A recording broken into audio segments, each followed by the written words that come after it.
Kochi metro പ്രധാനമന്ത്രി കഴിഞ്ഞ ദിവസം നാടിന് സമർപ്പിച്ചതോടെ കൊച്ചി നിവാസികളുടെ 4 വർഷത്തെ കാത്തിരിപ്പിനാണ് അവസാനമായത്. കൊച്ചി നഗരത്തിന്റെ ഗതാഗതക്കുരുക്കാണ് മെട്രോ ഒരുവിധം പരിഹരിച്ചിരിക്കുന്നത്.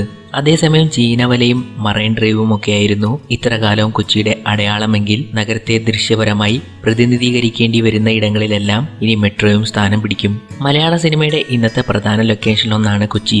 മെട്രോയും ഇതിനോടകം തന്നെ സിനിമയിൽ പ്രത്യക്ഷപ്പെടും. എന്നാൽ മെട്രോയിൽ സിനിമയെ പരസ്യമോ ചിത്രീകരിക്കണമെങ്കിൽ കുറച്ച് അധികം ചെലവാക്കേണ്ടി വരും. എത്രയാണെന്നല്ലേ? കൊച്ചി മെട്രോ ട്രെയിനിനുള്ളിൽ ചിത്രീകരണം നടത്തണമെങ്കിൽ മണിക്കൂറിന് 3 ലക്ഷം രൂപയാണ് നൽകേണ്ടത്. ഇനി ട്രെയിനിൽ വേണ്ട ഷൂട്ടിംഗ് സ്റ്റേഷനുകളിൽ മതിയെങ്കിൽ മണിക്കൂറിന് 2 ലക്ഷമാണ് നൽകേണ്ടത്. സിനിമാ ചിത്രീകരണത്തിന് അവസരമൊരുക്കുക വഴി ഒരു അധിക വരുമാനമാണ് KMRL ലക്ഷ്യമിടുന്നത്. ഏത് മെട്രോയെ സംബന്ധിച്ചും അധിക വരുമാനം നേടിക്കൊടുക്കുന്ന ഒന്നാണ് സിനിമ. കൊച്ചി മെട്രോയും ആ സാധ്യതയെ ഉപയോഗപ്പെടുത്താനാണ് ലക്ഷ്യമിടുന്നത്. ചലച്ചിത്ര നിർമ്മാതാക്കളൊന്നും ഇതുവരെ സമീപിച്ചിട്ടില്ലെങ്കിലും ഒരു പരസ്യം കൊച്ചി മെട്രോയിൽ ഇതിനോടകം തന്നെ ചിത്രീകരണം പൂർത്തിയാക്കിയിട്ടുണ്ട്.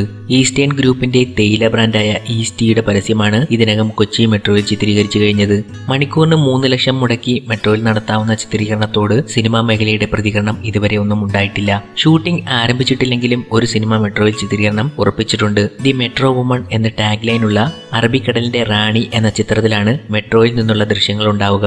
കൊച്ചി മെട്രോ ഒരു കഥാപാത്രമായി തന്നെ കടന്നുവരുന്ന സിനിമയാണ് അറബിക്കടലിന്റെ റാണി. ഇതിൽ ട്രെയിനിലും സ്റ്റേഷനിലുമൊക്കെ സിനിമാ ചിത്രീകരണം ഉണ്ടാകുമെന്നും അറിയുന്നു. എന്തായാലും ഇനി വരും നാളുകളിൽ ഇതിനെക്കുറിച്ച് ധാരാളം വിവരങ്ങൾ അറിയാൻ പറ്റും.